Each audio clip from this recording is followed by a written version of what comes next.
The first thing they told us about the Verk was that they didn't take prisoners. The second thing they told us was not to look directly at them. I'd been at Ashford Station for 11 months when they hit us. 11 months of drills in the pre-dawn dark, of tactical sims that left your hands shaking, of learning how to disassemble a pulse rifle in 22 seconds while your squad leader screamed in your ear. 11 months of telling myself I belonged there, that the patch on my shoulder meant something, that the name my father left me, Sergeant Davin Rail, UNSC Forward Division, KIA, was something I was adding to rather than hiding behind. I was 19 years old. I believed most of what I told myself. Her name was Myra Solen. She came to Ashford Station the way most of the gifted ones did, transferred from somewhere colder, somewhere they'd already outgrown. She carried one bag and she carried it like it weighed nothing. She had her dark hair pulled back regulation tight, and the first time I saw her, she was correcting Colonel Vance's deployment schematic in front of the whole mess hall, not apologetically, just correcting it, the way you'd correct someone who'd added 2 numbers wrong. Vance had stared at her for a full 5 seconds before he said, "As Cadet Solen notes," and moved on. She sat down across from me that evening and said, "You were watching." "Hard not to," I said. "Most people look away when someone embarrasses authority. Reflex, you didn't." I didn't know why at the time. Later I thought it was because she hadn't been embarrassing him. She'd just been right. "Kaido Rail," I said, "Cadet 3rd Rotation." "I know who you are." She picked up her fork. "Your father was the one who held the Epsilon Bridge for 6 hours with 4 soldiers. 3, one of them died in the first hour." She looked at me then, really looked. "That's worse," she said. "Yeah," I said, "it is." That was how it started. Not romance the way the stories go, not sudden, not declared. It crept in the way cold does on a long exercise, the way you don't notice until your hands won't close properly. We ran tactics together. We argued about extraction vectors late into the night, her drawing on the data pads and me pointing out what the terrain would do to her math. She'd revise and get quieter when I was right, which I found that I loved that quiet. The way she held her thoughts instead of scattering them. The way she thought in systems and I thought in margins, and together we thought better than either of us did alone. I was not supposed to love her. There was a regulation about it that nobody enforced, which made everyone feel it more. 3 months after she arrived, during a night exercise in the Eastern Training Forest, she took a simulated ricochet to the knee and she laughed. That's what I remember. Not the stumble, not the smoke grenade going off 20 meters away, just her laugh, low, surprised, almost delighted, like her own body had managed to be funny. I reached her without thinking about it and she was already getting up, said, "Don't," and I said, "I know," and we went on with the exercise. The Verk came 11 days later. Nobody who survived Ashford Station has ever fully described the first hour of the attack in a way that makes linear sense. I have tried. The pieces are there, the alarm tone at 3:40, the sky going purple where the bombardment began, the east wing of the dormitories falling inward like something had simply decided it was tired of standing. My squadmate Penn dropping to one knee in the middle of the courtyard and saying very calmly, as if narrating, "Those aren't UNSC ships." The way the Verk dropped from their transports in silence, no war cries, no signal fire, just the soft percussion of impact, and then they were moving and everything they touched stopped moving. What the briefings had failed to convey, what no briefing can convey, is the size of them. The Verk stand nearly 3 meters tall in their combat configuration.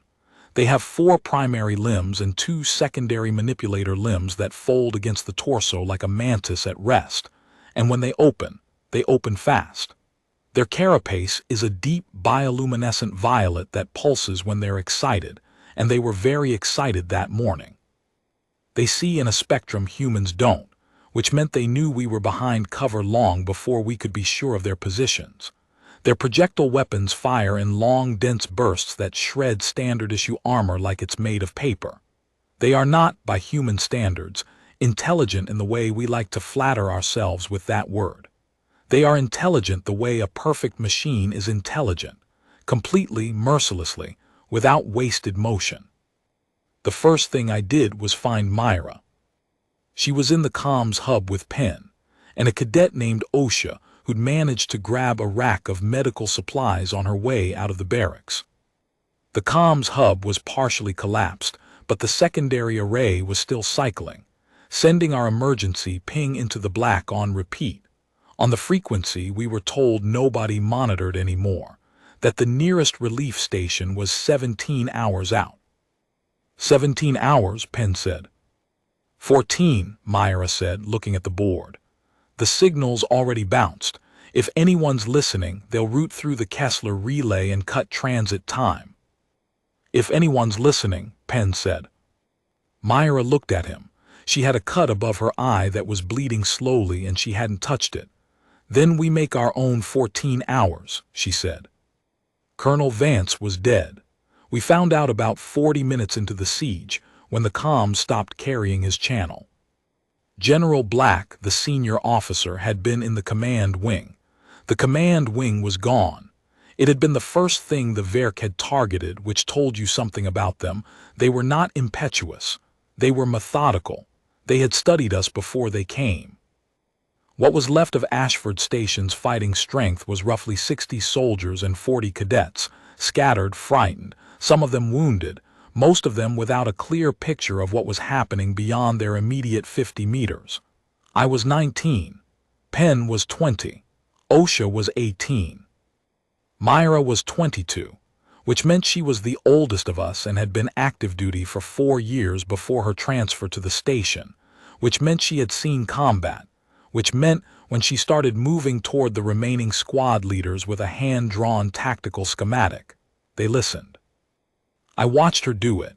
I watched her take 12 frightened professionals and turn them from reactive to deliberate in the space of 20 minutes, not by outranking them but by being crisper, more certain, more present.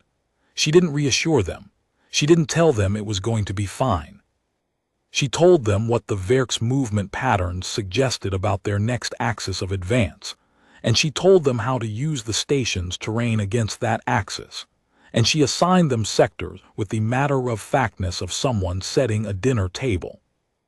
And Rail, she said, turning to me last, you're with me. Where? Central storage. There's a maintenance tunnel that connects to the east perimeter. If they bring a second wave through the ridge, we need eyes on it.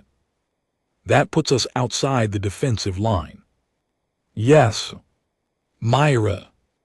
If the second wave comes over the ridge, she said, the defensive line is already gone. We need to know before that happens. I looked at her for a moment. Okay, I said. She handed me the schematic. Penn holds comms.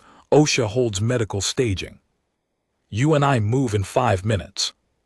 We moved in 5 minutes. The maintenance tunnels of Ashford Station smelled like metal and recycled air, and something vaguely burnt that might have been insulation or might have been older and worse. We moved low and fast, Myra on point, me watching our rear. She was good in enclosed spaces in the specific way that people who have been shot at in enclosed spaces get good, not tense, not crouched with overcaution, but compact, deliberate, like she'd already been in every tunnel before. Twice we heard the Verk moving overhead. The second time the vibration brought dust down on us in a curtain and Myra put her hand out flat, palm down, without looking back, and I stopped. We waited. The sound moved south. We moved again. The east perimeter tunnel had a blind where the cooling system ran a junction box, and from that junction you could see 40 meters of open ground before the ridge tree line. We reached it at roughly 5:10, and we had been there for maybe 7 minutes when Myra said, very quietly, second wave. Ridge. I count at least 30. I looked, she was right. Comms, I said. Already sending. She was keying the relay while she spoke. Penn, second wave, East Ridge, 30 plus. Advanced pattern suggests they're going to push for the medical staging area. Redirect the eastern squad to the stone building. Penn's voice came back distorted. Stone buildings. I know what it is. Use it anyway. A pause. Copy. We sat in the dark of the tunnel with 30 alien soldiers moving toward our people, and I said, "How did you know they'd come over the ridge?" She didn't look at me. The way they hit the command wing first, they already knew where it was. They've been watching us for weeks, maybe longer. If you've been watching, you know the East Ridge gives you a covered approach to the medical staging. They'll want the wounded. The Verk took wounded. Everyone knew it. What they did with them, we had less certainty about, and the uncertainty was worse than most confirmed things. I said, we warned Penn in time. We warned Penn. We haven't stopped them. One thing at a time. She turned to look at me then, and her face in the tunnel dark was something I still see, sometimes at the edge of sleep. The cut above her eye dried now, her jaw set with the particular hardness of someone who has decided to be afraid later. "What's your one thing?" she said. "Getting you out of here." A silence, then she said, "Rail," with a note I couldn't quite name. "Don't," I said, "just let me have that one thing." She turned back to the window. "Then pay attention, they're changing direction." She'd seen it before me. The lead element of the second wave had shifted, not toward the staging area, south along the ridge, which meant either they'd received new intelligence or they'd detected us somehow. I followed her thinking before she said it. "They know the tunnel," I said. "They know there's a tunnel. Move." We moved. What followed was the part of the night I am least able to render cleanly, because it happened in the overlapping register of speed and fear, where your memory records in frames rather than film. The Verk that came into the tunnel behind us was a scout variant, smaller than the combat type, and it moved with a fluency that made me feel, in some cold, reptile part of my brain, that we were being hunted by something designed specifically for this. Not by nature, by decision, by engineering. It had been made to hunt us. Myra went left at the junction, not because she'd planned it, but because left was away from the angle of the sound. I went left with her. The scout came through the junction 30 seconds behind us, and in that 30 seconds she'd already identified the utility corridor, and we went up, and the scout lost the acoustic trace for maybe 40 seconds, which was enough. We hit the internal access at the end of the corridor and came out into what had been the station gymnasium, and was now a makeshift field position for the remnants of our eastern squad. "Contact in the maintenance tunnel," Myra said, loud and clear. "Scout variant behind us 40 seconds. Seal the access." Someone sealed the access. She was breathing hard, but her voice had not changed. I realized I'd been holding my breath, and I let it out. Penn's voice came through the squad channel. "Medical staging is holding. Stone building bought us room.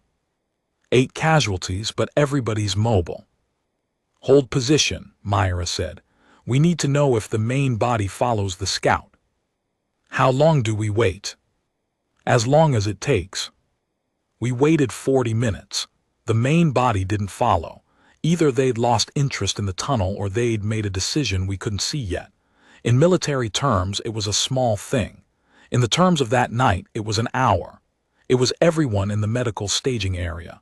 It was OSHA's hands moving over wounds that she was too young to be trained for, that she'd learned anyway, that kept 4 people in the fight. We didn't rest. There was nowhere to go that wasn't contested. Myra worked the squad channel like an instrument, constant, precise, redistributing by information she gathered from listening, from her schematic, from the logic of the Verk's movement patterns that she'd been constructing in her head since the first alarm. I followed her, carried the comms relay, covered her position when she needed both hands for the tablet. We moved through the station the way water moves through a damaged vessel, finding the channels still open, making use of what was there. By 700, 6 of our people were dead. By 900, 9. The math was not difficult to complete. And then something changed. The Verk who had been pressing paused, not strategically, randomly wrong, like a signal had been cut. Their advance elements stopped at the tree line of the courtyard and didn't push. Their scout activity dropped. We heard the bioluminescent pulse change frequency. I'd been watching them long enough by then to know that the violet deepened when they were in aggression, and something about the light through the broken windows had shifted. "They're receiving orders," Myra said. "From who?" "Whoever commands them. Something's pulling their attention." She was staring at the tactical board, or someone. The first indication we had of the Spartan was sound. A sound that no UNSC weapon in standard rotation makes, a deep, rhythmic percussion, too steady to be firefight noise, too regular to be explosion. Penn identified it first. "That's a rotary cannon," he said. "Heavy variant. Mark IV or better." Then the comms channel opened, and a voice came through that was filtered through armor systems but was recognizably, unmistakably human and said, "Remaining Ashford Station personnel hold current positions. I have the eastern approach. Acknowledge." There was a silence on the channel that lasted maybe 3 seconds, and in that 3 seconds I watched Myra's expression do something I had never seen it do. Something cracked open in it, briefly, something that was not calculation. She blinked it away. "Acknowledged," she said. "This is Cadet Senior Solène. I have command of remaining personnel. What's your force?" A pause. 1. Another silence, shorter. "Copy," Myra said. "We'll hold." I said, "Did they just send one?" "They sent the right one," she said, and something in her voice made me not ask again. What a Spartan does in combat is not describable in military terminology alone. I've tried over the years to explain it to people who weren't there, and the best I've managed is this. You know how in a complex system like a power grid or a supply network, there are nodes that everything routes through, and if you lose those nodes, the whole system starts failing. A Spartan in the field is the reverse of that. They are not a node. They are the thing that finds the nodes the enemy doesn't want you to find and destroys them methodically, without apparent effort or fear, in a way that makes the enemy's whole system start failing. We could see it happening in real time through what was left of the station's sensor net, the Verk's command elements going dark, one by one, in a pattern that was not random and not reactive. It was deliberate. It was surgical. It took 41 minutes. When the Spartan came through the gymnasium door at 10:23, the Verk's main force had already begun withdrawal. Not rooted, the Verk don't rout, from what we've since learned. But they had received a calculation from whatever intelligence governs them that the cost of Ashford Station was now greater than the value, and they recalculated, and they moved. The Spartan let them go, which surprised me until I understood. Chasing them meant open ground, which meant no cover, which meant giving them back their advantage. Letting them go meant they were gone. A soldier makes the calculation that protects the most people. The Spartan stood in the gymnasium and looked at us, 63 survivors, 9 dead, 11 wounded, and I couldn't see their face through the visor. But I could see the way they held still. The way they didn't move with urgency or relief, but with a settled, absolute patience, the patience of someone for whom this outcome had never been in doubt. Then they turned to Myra and said, "You held them." She said, "We held each other." The Spartan was quiet for a moment. Then they said, "That's how it works." We didn't know yet what it had cost us. The full count of the medical situation took another 2 hours. In the chaos of a siege, the wounded are triaged by severity, and what you see is the worst ones first. So you don't necessarily know, in the middle of a fight, who has taken a wound that isn't bleeding visibly but is doing its work quietly, methodically, the way the Verk do everything. Myra had been hit during the tunnel. We found out when she sat down on a cot in the medical staging area, intending to rest for 20 minutes before assessing the eastern perimeter, and she didn't get up. OSHA was with her in seconds, then the station's remaining medic, then the Spartan, who came through the medical bay without announcement and crouched beside the cot and looked at what OSHA was looking at and said nothing for a moment. "Needle fragment," OSHA said. Her voice was controlled in the specific way that means the speaker is preventing it from being something else. "From the scout contact in the tunnel, probably subcutaneous on impact, dispersed. The biomarkers are." "I see them," the Spartan said. I was at the door. I had not been permitted past the door. Penn had his hand on my shoulder, not restraining, just present. I watched from the door. The Verk use a bioweapon delivery system in some of their rounds. Not all of them, not always. And we didn't know yet. We know now, 30 years later, the full taxonomy. But the needle fragment that had entered Myra's side during the tunnel contact had been carrying a compound that attacked human neural tissue with a specificity that our medical technology of 2526 was not equipped to address. It caused no immediate bleeding. It caused no immediate pain beyond what felt like a bruise. It worked slowly. That was what it was designed to do. The station had no surgical unit. It had been in the command wing. The station had no neuropharmacological countermeasures because nobody had known to stockpile them. The nearest full medical facility was 17 hours out, reduced by relay to 14. "We need to keep her stable," OSHA said. "If she deteriorates before." "What do you need?" the Spartan said. "I need things this station doesn't have." The Spartan was still for a moment. "Give me a list." OSHA looked at them. "You can't." "Give me the list." OSHA gave them the list. The Spartan read it. Then they stood up and they looked at me at the door and they said, with a directness that I have never been able to fully account for, "She held this station. That's not where her story ends." They left. What followed is, in the official record, classified at a level I am not cleared to fully discuss even now. What I can tell you is that the Spartan went out into the territory the Verk had just vacated, and they followed the withdrawal pattern and they found something, a Verk field station, 2 kilometers out, that had been established before the assault. And in that field station, because the Verk are methodical and because they had been watching us for weeks, there was a medical research component. Because the Verk do not take prisoners in the human sense, they take specimens. And to take specimens that survive, you have to have a way to preserve them against the damage your own weapons do. The Spartan came back in 3 hours with a sealed case. OSHA looked at what was in the case. She looked at the Spartan. The Spartan said, "My suit AI has translated the relevant dosing protocols. I'll walk you through it." OSHA looked at the translation and said, this is alien pharmacology." And the Spartan said, "Yes, but the compound mechanism matches what's in her tissue. The antagonist should work." "Should," OSHA said. "It's what we have." OSHA looked at Myra for a long moment. Then she said, "Walk me through it." I don't know how to write what came next without making it sound smaller than it was. The next 4 hours were the most precise, most frightening work I have ever watched anyone do.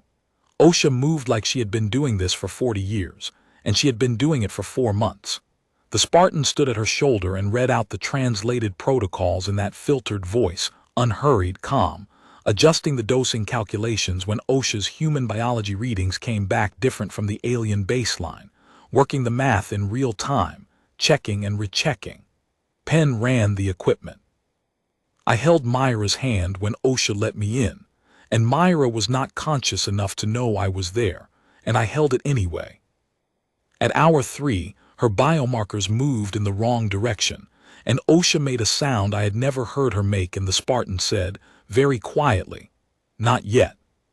Adjust the secondary infusion, here," and walked her through an adjustment that OSHA implemented with hands that did not shake, because OSHA had decided, at some point in those 4 hours, that her hands were not allowed to shake. At hour 4, the markers stabilized. At hour 5, they began to improve. At hour 6, Myra opened her eyes. She looked at the ceiling for a long moment. Then she said, "What did I miss?" And Osha, who had not sat down in 6 hours, laughed. It wasn't a composed laugh. It was the kind that comes out because you have been holding too much and the valve just opens, and what comes out is mostly relief with some embarrassment in it, and you can't do anything about it. Everything, I said. Myra turned her head and looked at me. Her eyes were not quite focused, but they were recognizably hers, that look of steady assessment, the one that had been running calculations about me since the first night in the mess hall. She said, "You look terrible. You nearly died." I noticed. She moved to sit up, and both Osha and I reached for her simultaneously, and she batted both of us away without looking, but gently. "The station," she said. Holding, the Verk withdrew. The second wave. They went with the main body. She processed this, the eastern perimeter. Held pins got it. The wounded. 11 stabilized. She nodded slowly. Then she said, "The Spartan." The Spartan had been standing at the back of the medical bay through all of this, in the way that very large things sometimes choose to be still, and you stop seeing them. Now they moved forward. Myra looked at them for a long moment. "You went for the pharmacology," she said. "It wasn't a question." "You gave us 14 hours, the Spartan said. "It seemed fair." It was alien pharmacology. The antagonist mechanism was compatible. It could have killed me. Everything that morning could have killed you. The difference was we had an option. Myra looked at them for another moment. Then she said, "Thank you." The Spartan was quiet. "Then don't thank me. You're the reason there was anyone to save." And that was the most I ever heard a Spartan say about what mattered. Not the battle, not the tactics, not the alien weapons retrieved from a field station in hostile territory. The reason there was anyone to save. That was the whole of it to them. The human math. Relief came at hour 14, as Myra had predicted. A medical frigate and 2 escorts dropped through the orbital window with precisely the kind of orderly urgency that means people have been running very fast through clean corridors and are now trying to look like they haven't been. They brought a surgical team and a pharmacologist and 2 Spartan support personnel, none of whom were necessary by the time they arrived, because the work had already been done, by a girl from Osha's cohort who'd grabbed medical supplies on instinct, by a man who could translate alien dosing protocols in real time from memory, by the stubborn particular fact of Myra Solin choosing not to die on a cot in a gymnasium that smelled of smoke and recycled air. The pharmacologist looked at what Osha had done. He looked at it for a long time. Then he said very quietly, "Who did this?" Osha raised her hand. "How old are you?" 18. He looked at her for another moment. Then he said, "You saved her life." Osha said, "We had help."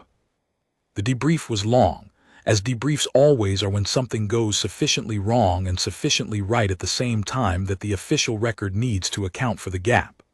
I was asked about the tunnel, about the second wave, about the comms management during the siege, about the alien pharmacology, about the Spartan. I answered what I knew. What I didn't know, I said I didn't know, which is always the harder answer when the people asking want you to fill the blanks with confidence. At the end of my debrief, the reviewing colonel looked at me and said, "You kept your head."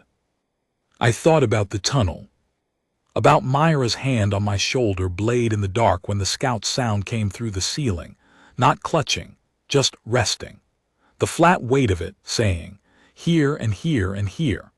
I thought about standing at the door of the medical bay for 6 hours while Osha and a Spartan rebuilt the chemistry of the person I loved with alien tools and human stubbornness.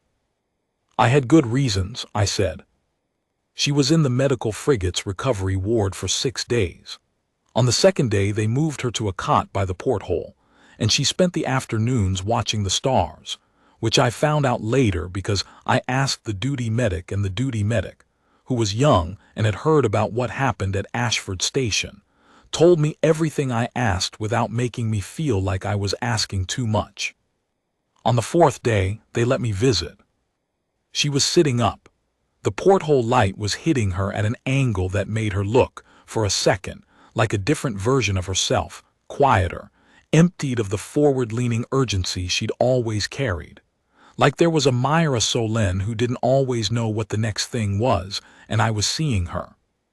Then she heard me come in and the angle shifted, and she was herself again, chin up, eyes direct. "You look better," I said. "I feel worse," she said. "When you're dying you don't feel it properly. Now I feel all of it." "That seems about right."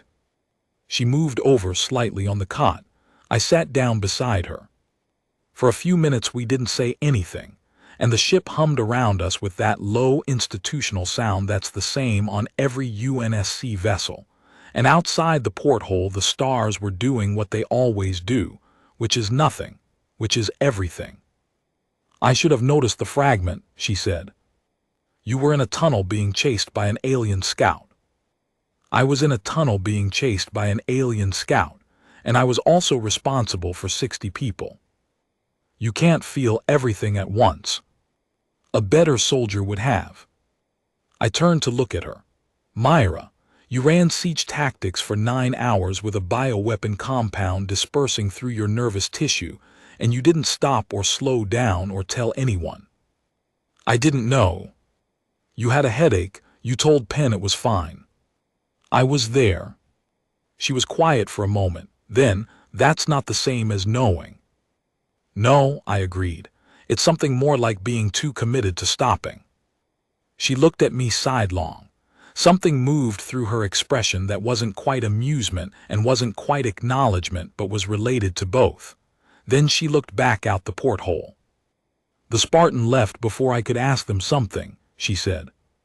"What did you want to ask?" "Whether they were afraid, in the field station." "Why would they be?" "Because they went alone into Verk-held territory with no support and a medical shopping list. That's a thing a person would be afraid of."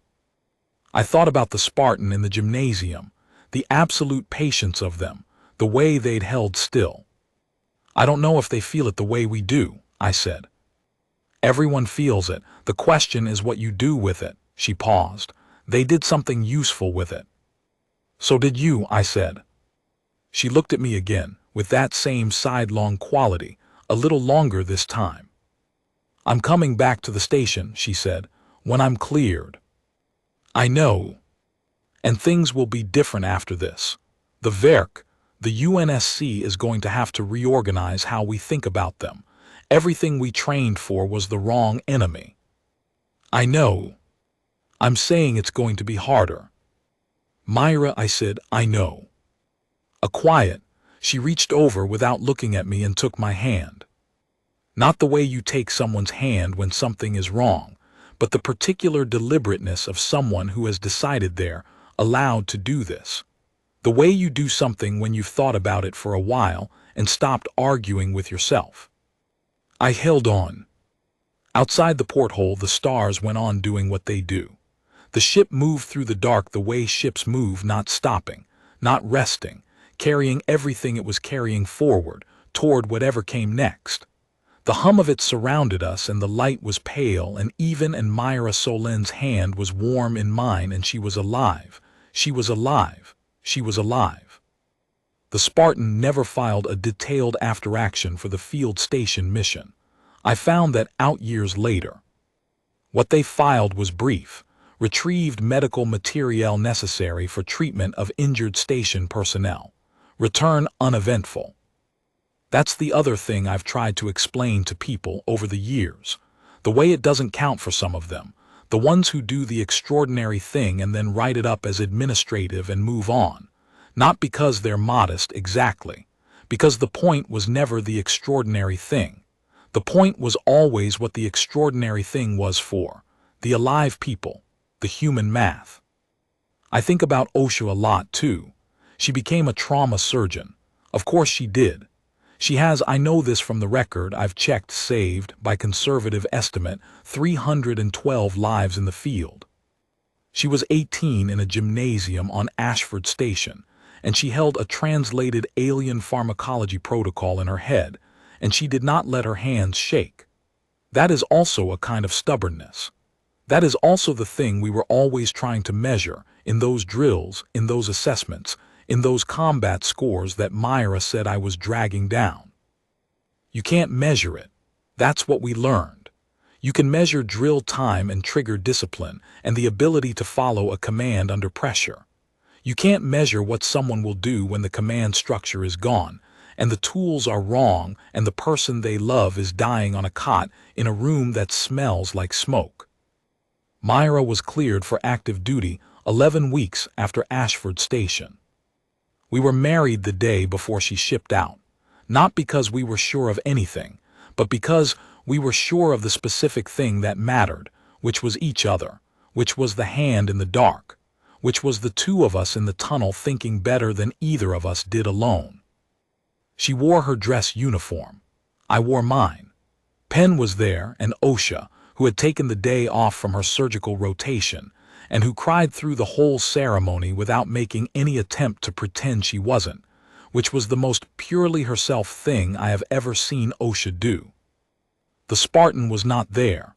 I hadn't expected them to be. They were somewhere else doing something necessary, and that was the right version of them, the version that fit the shape of who they actually were. But I thought about them when Myra and I walked out of the chapel and the light hit us both and she squinted against it and reached for my hand. I thought, that's the human math. Not the firefight, not the alien field station, not the 41 minutes that turned the battle. The two of us walking into the light. The fact of her still here to squint against it. I'm writing this 31 years after Ashford Station. I'm on board the UNSC Infinity, heading into a situation I am not at liberty to describe, and I am looking at the stars through the observation port, and I am thinking about the morning I stood at the door of a medical bay and refused to move. Not because I had a strategy. Not because I'd run the calculation and determined that my presence at the door would produce a positive outcome. Just because she was on the other side of it, and the door was between us, and as long as I stood there, I was as close as I was allowed to be. People want to know what kept the station. Here is the honest answer. The station was kept by 11 people with rifles who held the stone building. It was kept by Penn, who ran the comms channel without pause for 9 hours and never once let his voice do anything that would make anyone else's fear worse. It was kept by OSHA, who grabbed medical supplies by instinct and used them beyond the limit of her training and never stopped. It was kept by Myra, who ran dying through a siege and never let anyone see it because she knew that what they needed from her was the version of her that wasn't.